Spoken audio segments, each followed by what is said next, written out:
To be a 30-ish winner, I mean, it was a surprise for one. It feels fantastic. I mean, I've known the awards for the years they've been doing it now for, I think it's 3, and just to be part of this very exclusive community, quite frankly, is a joy.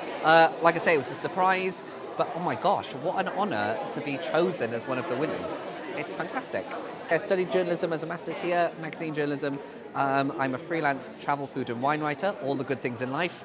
And so I do that on a freelance basis, but I also teach the course that I actually studied here at the university. So I teach the MA in magazine journalism.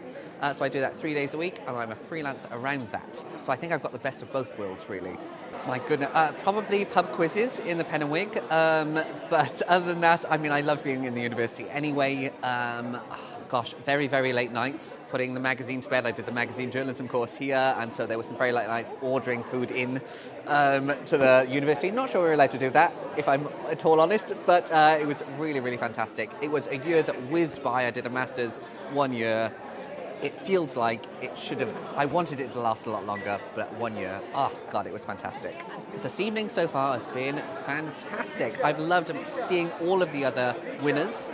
It's so nice to see people and hear people's stories from all walks of life. I'm coming at from my angle, which is Wales in the world, but there's people who have done some fantastic, amazing things which blow my mind that I'm in the same kind of league as them, but just to meet everyone and to socialise and to be part of this community is just such a wonderful, wonderful thing.